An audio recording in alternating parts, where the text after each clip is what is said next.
मेरे मोहतरम भाइयों, बुजुर्ग और दोस्तों,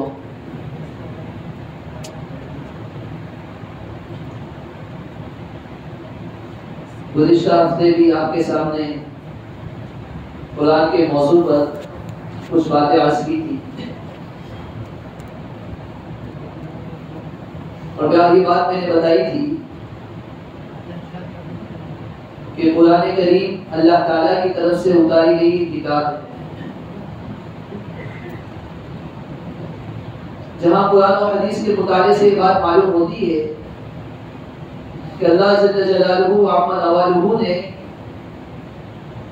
कुरान करीम में और जनाब नबी करीम सल्लल्लाहु अलैहि वसल्लम ने हदीस पाक में बहुत सारी चीज़ें ऐसी जिक्र की है जिसमें हमारी मुश्किलात का हल मौजूद है, हमारी परेशानियों का हल मौजूद है। इनमें से एक चीज़ कुरान करीम की तिलावत की है। कुरान करीम ये अल्लाह तबारक व तआला की तरफ से नबी अलैहिस्सलातु वस्सलाम पर उतारी गई एक किताब है और ये एक मौजिज़ा है। अल्लाह तबारक व तआला ने हज़रत आदम अलैहिस्सलातु वस्सलाम से लेकर जनाब मोहम्मद रसूलुल्लाह सल्लल्लाहु अलैहि वसल्लम तक बहुत सारे नबी और रसूलों को भेजा है।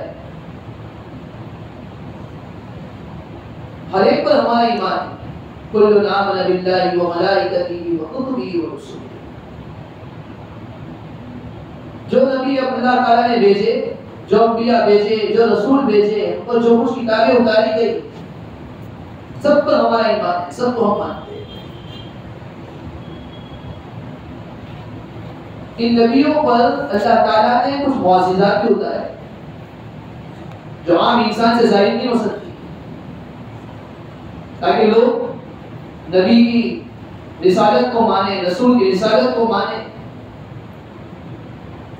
इसे हज़रत मूसा अलैहिस्सलाम को अल्लाह ताला ने एक मौजिज़ा दिया था, असा लाठी। अल्लाह तबारक व तआला की जानिब से हज़रत मूसा अलैहिस्सलाम ने इस असा के ज़रिए, लाठी के ज़रिए एक मौजिज़ा जाहिर किया। यही लाठी को दरिया के अंदर मारा, 12 रास्ते बन गए। पत्थर पर मारा, 12 चश्मे जारी हो गए। हज़रत ईसा अलैहिस्सलाम को भी अल्लाह ताला ने मौजिज़ा अता फरमाया। हज़रत ईसा अलैहिस्सलाम को अल्लाह ने मौजिज़ा अता किया था। वो आदमी जो मां के पेट से नाबीना हो, हज़रत ईसा अलैहिस्सलाम अल्लाह के हुक्म से उसको अच्छा कर देते। सुलेमान अलैहिस्सलाम को भी अल्लाह ताला ने मौजिज़ा अता फरमाया था। सुलेमान अलैहिस्सलाम को तो अल्लाह ताला ने ऐसी हुकूमत अता फरमाई, जिन इन सब उनके काबे थे, जिन्नात को भी उनके काबे कर दिया गया। परिंदों की बोली को समझा करते थे कि परिंदे क्या बोल रहे हैं।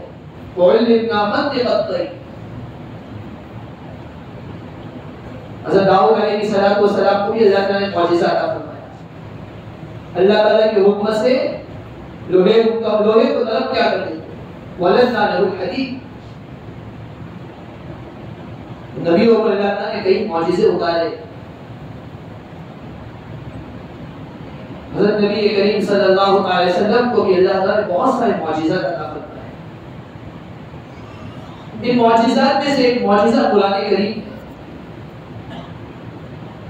कुरान करीम ऐसी किताब है आज तक कोई आदमी ऐसा पैदा नहीं हुआ जो कुरान करीम के सूरत के मानी कोई सूरत लाकर दिखा दे। ऐसा चैलेंज है। कुरान ने उसी वक्त चैलेंज कर दिया था कि कोई लाकर दिखाए। एक सूरत, एक आयत को लाकर दिखा है, नहीं ला सकते। लेकिन उस जमाने में बड़े बड़े शुआरा, बड़े बड़े उलमा, बड़े बड़े फुसहा, उलमा, बहुत सारे लोग मौजूद थे, कोई नहीं जा सकता। तो अल्लाह ताला की तरफ से उतारा गया एक मौजिज़ा है, बहुत बड़ी दौलत है। पिछले हफ्ते भी मैंने अर्ज़ किया था, जिसको कुरान की दौलत मिल गई, बहुत कुछ मिल गया। पिछले हफ्ते भी मैंने अर्ज़ किया था, कई लोग ऐसे हैं जो कुरान करीम, कई मुल्क ऐसे हैं जो अपने पास कुरान करीम को नहीं रख सकते। कुरान को अपने पास रखना जुर्म है। जो कुरान को छुपा कर रखते, कुरान लोगों के सामने जाहिर नहीं कर सकते। ये अल्लाह ताला की तरफ से हमारा एक मेहमान है। अगर किसी वजीर आजम के पास से हमारे यहाँ कोई मेहमान आ जाए, किसी उस्ताद के यहाँ से आ जाए, किसी यहाँ वजीर आजम की तरफ से आएगा, पीर और मुर्शिद की तरफ से आएगा, बड़े उस्ताद की तरफ से आएगा, सब कुछ एहतराम किया जाएगा, खूब एहतराम किया जाएगा, उसकी आवभगत की जाएगी। ये कहाँ का इंसाफ है? अल्लाह ताला ने भी हमें अपना एक कलाम दिया है जो हमारे यहाँ कान में रखा हुआ है, अलमारी में रखा हुआ है, महीने के महीने गुजर जाते हैं, ये दौलत हमारे पास मौजूद है, लेकिन उठाने की तौफीक नहीं होती। तो कुरान करीम कितनी बड़ी दौलत है। इमाम शाफी रहमतुल्लाह अलैह के ज़माने में एक वाक़या पेश आया। एक आदमी के यहाँ औलाद ही नहीं हो रही थी, और दुआएं भी करता था,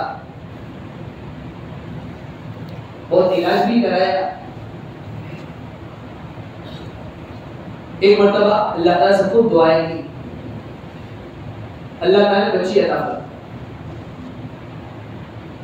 बाप को इतनी खुशी थी, इतनी खुशी थी, इस खुशी में उसने ये कह दिया कि जब ये बच्ची बड़ी होगी, इसकी शादी होगी, मैं उसे जहेज में बहुत बड़ी दौलत दूंगा, दुनिया की सबसे बड़ी चीज दूंगा। उसने कसम खाई। बच्ची बड़ी हो गई, शादी का वक्त आया, लेकिन बाप के पास कुछ नहीं, क्या दे, गरीब है। मसरत के मौके पर, खुशी के मौके पर, जोश की हालत में कसम तो खाई, लेकिन अब बच्ची को रुखसत करना है। रुखसत के लिए उसने कसम खाई थी कि ये दुनिया की सबसे बड़ी चीज दूंगा, मेरे पास तो कुछ है नहीं, क्या दूं, परेशान है। हज़रत इमाम शाफी रहमतुल्लाह अलैह के पास ये आदमी आया, ये बाप आया और आकर कहा, हज़रत मेरे यहाँ कई साल से औलाद नहीं थी, परेशान था, अल्लाह ताला से खूब आजिज़ी से दुआ की, अल्लाह ताला ने मेरी दुआ को कबूल कर लिया, मेरी बच्ची की इजाज़त हो गई।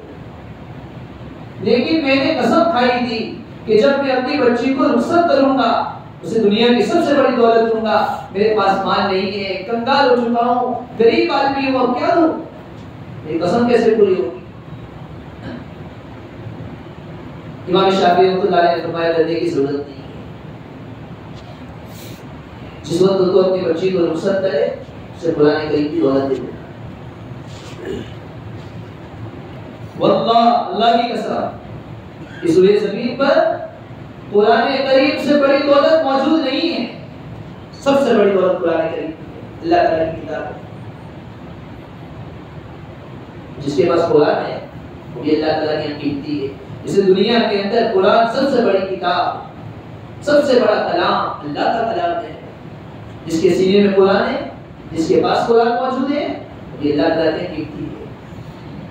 चाहे हमारे यहाँ इसकी कीमत ना हो, हमारे यहाँ इसका वैल्यू ना हो, अल्लाह ताला की यहाँ पे कीमती है।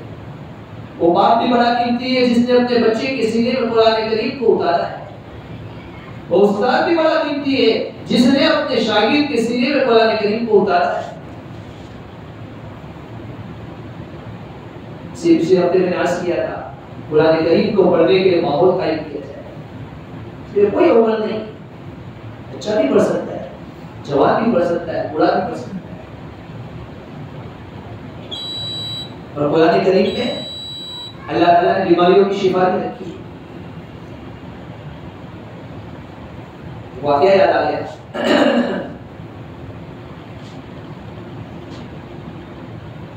एक मर्द का एक औरत के साथ निकाह हुआ।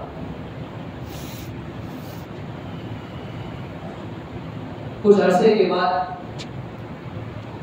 मर्द बीमार हो गए, कैंसर की बीमारी लायक हो गई। सारे डॉक्टरों ने कहा कि ये बीमारी का इलाज है, इसका कोई इलाज नहीं हो सकता। मर्द तो हिंदू है, गैर मुस्लिम है, इस्लाम तो अपनाया नहीं है, परेशान हाल है। एक दिन बिस्तर पर बैठे हुए अपनी बीवी के साथ बात कर रहा है और बीवी से कहने लगा कि देख अपनी जिंदगी का कोई भरोसा नहीं, मैं एक दुनिया से चला जाऊंगा, मेरी बीमारी का इलाज है, इलाज तो हो नहीं सकता है। औरत अपनी शोहर की बात सुनती रही। कुछ देर के बाद कहने लगी मेरे पास आपका इलाज मौजूद है। शोहर कहने लगा सारे अस्पतालों वालों ने कह दिया है आपकी बीमारी का कोई इलाज नहीं, आपके पास कौन सा इलाज है? औरत कहने लगी मेरे पास इलाज मौजूद है। शोहर कहने लगा कौन सा इलाज आपके पास है? सब बड़े बड़े डॉक्टरों ने जिनके पास हुनर है, जो माहिर समझे जाते हैं, उन सब ने कह दिया कि आपकी कोई बीमारी का इलाज नहीं, तू कैसे कह रही है कि मेरे पास इलाज है? औरत कहने लगी अगर आप मेरे साथ एक वादा करो,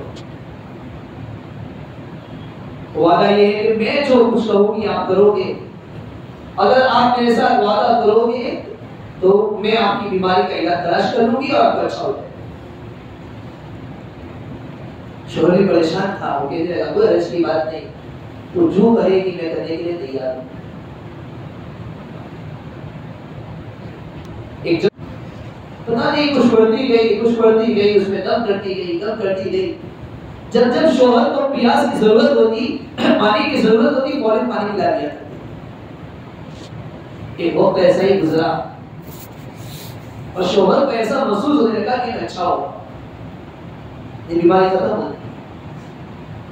डॉक्टर के पास गया, चेक कराया, टेस्ट कराया, पता चला कि बीमारी खत्म हो चुकी। शोहर को यकीन नहीं आया कि कैसे हो सकता है। दूसरी जगह पर गया, दूसरी अस्पताल में गया, वहां जाकर चेक कराया, वहां से यही जवाब मिला कि आपकी बीमारी तो खत्म हो चुकी। शोहर परेशान हुआ, औरत के पास आया और औरत के पास आकर कहने लगा आप मुझे बताओ कि आपने क्या किया? सारे डॉक्टर ये कह रहे थे कि आपकी बीमारी का कोई इलाज ही नहीं है, आपको तो इलाज बीमारी लग गई है, आपको कैंसर का मर्ज और बीमारी लायक हो गई है, आपकी बीमारी अच्छी नहीं हो सकती है, लेकिन तेरे पास कौन सी चीज ऐसी थी जिसकी वजह से ऐसा मालूम हो रहा है और लेबोरेटरी में चेक करने के बाद महसूस हुआ कि अब आपको अच्छा हो चुका है। औरत कहने लगी ये सब बात आप छोड़ो, आपने जो वादा किया था वो वादा पूरा करो। शोहर कहने लगा क्या वादा? औरत कहने लगी आपने वादा किया था कि मैं जो कुछ कहूंगी आप करोगे। शोहर ने कहा मैं तैयार हूं। औरत कहने लगी मैं तो मुसलमान हो चुकी हूं, आप पहले मुसलमान हो जाओ। अब मुसलमान हो। शोहर कहने लगा आप मुसलमान हो चुकी हो, कैसे मुसलमान हुई? औरत कहने लगी वो आगे आप बाद में सुनाऊंगी, पहले आप इस्लाम का कलीमा पढ़ो, मुसलमान हो जाओ। शोहर ने कलमा पढ़ लिया, मुसलमान हो गया। उसके बाद शोहर उसने कहा आप तो एक हिंदू औरत थी, आपने कभी इस्लाम कबूल नहीं किया था, आपके बाप दादा मुसलमान नहीं थे, आप कैसे मुसलमान हो गए? क्या वाकया पेश आया? औरत कहने लगी मैं छोटी सी बच्ची थी, हमारे मोहल्ले के अंदर एक औरत रोजाना अपनी बच्ची को और मोहल्ले की औरतों को कुरान करीम पढ़ाया करती। जो मुसलमानों के मोहल्ले में रहती थी, मुसलमान औरत की बेटियां मेरी सहेली हुआ करती, मेरे यहाँ रोजाना जाती थी। जब वो आपा और मोहल्ले की औरत वो मुअल्लिमा दूसरी बच्चियों को, मेरी सहेलियों को कुरान करीम पढ़ाती थी, मैं भी सुनती रहती थी। जिस तरह उन्हें सबक याद हो जाता था मुझे भी सबक याद हो जाता। एक दिन मैंने आपा से कहा, मुअल्लिमा से कहा कि जिस तरह आप उनको कुरान करीम पढ़ाते हो मुझे भी पढ़ा दिया, मुझे भी याद हो जाएगा। एक जमाना ऐसा आया, एक वक्त ऐसा आया कि जहां पर उन सहेलियों का और बेटियों का, जो मुसलमान बेटियां थी, उनका कुरान करीम खत्म हुआ, मेरा कुरान करीम खत्म हुआ। मैंने भी कुरान पढ़ लिया। अब मैं बड़ी हो चुकी थी, मेरी शादी होने वाली थी। मैं उस आपा, उस मुअल्लिमा के पास आई और आकर कहने लगी कि मैं तो हिंदू घराने में जा रही हूँ। आज तक तो किसी बहाने से आपके यहाँ आती थी और कुरान करीम को सुना करती थी, इस बहाने से कुरान करीम पढ़ने का मौका मिलता था। अब तो एक ऐसे घराने में जा रही हूँ जहाँ कुरान करीम उठाने की तौफीक नहीं होगी, जहाँ कुरान करीम उठाना भी जुर्म होगा, और मुझे मैं ऐसा रास्ता बता दो कि मैं कुरान करीम पढ़ती रहूं। उस मुअल्लिमा ने पहली बात तो ये कही थी, मैं तुझे एक नुस्खा बताती हूँ, ये नुस्खा तो अपनाते रहना। वो नुस्खा ये, जब भी किसी को कोई इलाज बीमारी लायक हो जाए, कुरान करीम में एक सूरत है, सूरह अलम नशर, ये सूरत तू पानी पर दम करके लाइलाज बीमारी वाले को पिला देना, अल्लाह ताला इससे बीमारी की शिफा देगा। और मेरी रुखसती का वक्त करीब आया, मैं आपा के पास आई, खाला के पास आई, मुअल्लिमा के पास आई और कहा कि मैं कुरान करीम वहां पर कैसे पढ़ूंगी, बहुत रोने लगी। मुअल्लिमा कहने लगी, तुझे डरने की जरूरत नहीं है, फिक्र करने की जरूरत नहीं है, मैं किसी तरह भी तेरे यहाँ कुरान करीम पहुंचा दूंगी। ये मुअल्लिमा इस लड़की के वालिदा के पास आई और आकर कहने लगी कि देखो, आपकी जो बेटी है जिसके यहाँ करीब शादी होने वाली है, ये हमारी बेटी की सहेली है, साथ में खेला करती थी, मेरे यहाँ आया करती थी। हमारी ख्वाहिश ये है कि इसकी शादी हो रही है तो हम अपनी तरफ से उसे कुछ गिफ्ट दें, कुछ हदिया दें, कुछ तोहफा दें,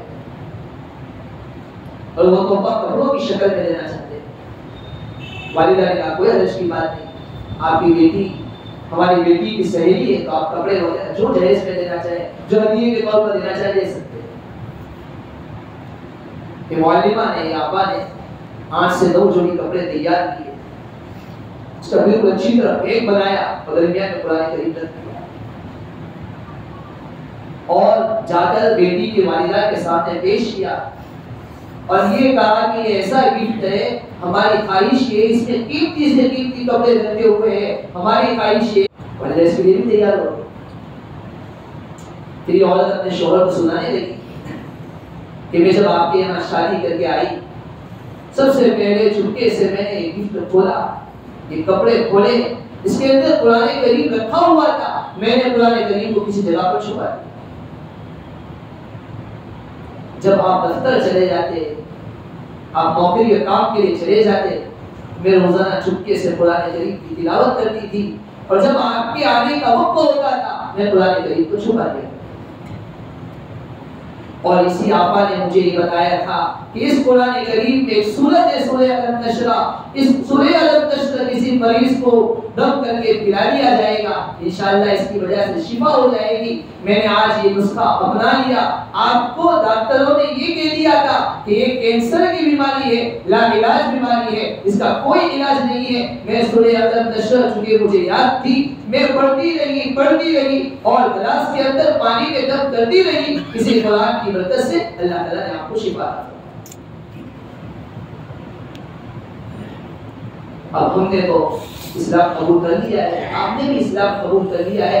औरत कहने लगी, अब मेरी ख्वाहिश है आप अपनी जिंदगी कुरान करीम के हुक्म के मुताबिक गुजारें। देखो, इस वाकये से एक बात तो ये मालूम हुई, कुरान करीम जो हमारे पास मौजूद है, अल्लाह ताला की बहुत बड़ी नेमत है, बहुत बड़ी दौलत है।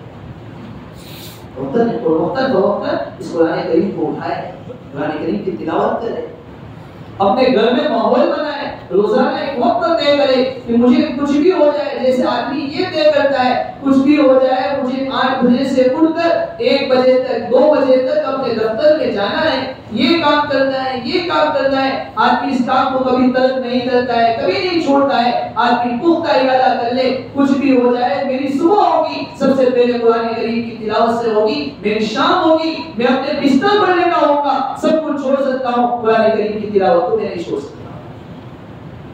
और जरूरत है आज कुरान वाला माहौल हमारे मोहल्ले से, हमारी सोसाइटी से, हमारे घर से खत्म होता जा रहा है। आज हम हुफाजों का हाल हो चुका, रमजान से रमजान कुरान करीम उठाया जाता है। हमें पहले भी कहा था हुफाज के अलावा और लोगों का हाल ये होता है, सिर्फ और सिर्फ रमजान में उठाया जाता है। एक रुकू एक नमाज में पढ़ लिया, दूसरा रुकू दूसरी नमाज में पढ़ लिया, थोड़ी बातें की, पढ़ा रखा, पूरा रमजान खत्म हो जाता है, कुरान करीम खत्म नहीं होता है। कुरान करीम का हक है, कुरान करीम का हम हक है और जरूरत है इसकी तरफ हम तवज्जो दे, कुरान करीम की तिलावत वक्त करें, अपने घरों में इसका माहौल बनाएं। अब यहाँ से सीनियर के जिम्मेदारों से भी अर्ज करूंगा, नौजवानों के छोटे छोटे बच्चों के लिए तो कुरान करीम की फिजा को आम करने के लिए हमने मकातिब कायम कर दिए। वक्त पे बच्चा आता है कुरान करीम पढ़ता है, चला रहता है। अब हमारी फिक्र ये होनी चाहिए, हमारे बहुत सारे हज़रात ऐसे होंगे जो कुरान करीम पढ़ते हुए नहीं आता है, 10 छुट्टी भी आती है। हमारे जिम्मेदारों की उसकी तरफ मैं तवज्जो दिलाना चाहता हूँ, इसकी तरफ तवज्जो दी जाए कि अब ये फिजा आम की जाए कि हमारी इस बस्ती में, हमारे इस मोहल्ले में नौजवानों के लिए, बूढ़ों के लिए, बूढ़ी औरतों के लिए, नौजवान औरतों के लिए कुरान की फिजा किस तरह कायम की जाए, इनमें कुरान सही पढ़ने वाले कैसे बनते हैं। अल्लाह ताला से दुआ है, अल्लाह ताला जो बातें कहवाई मुझे आप सबको इस पर अमल करने की तौफीक अता फरमाए, कुरान करीम को अपने सीने से लगाने की तौफीक अता फरमाए, कुरान करीम की वक्त तिलावत करने की तौफीक अता फरमाए। आमीन व आखिर दावा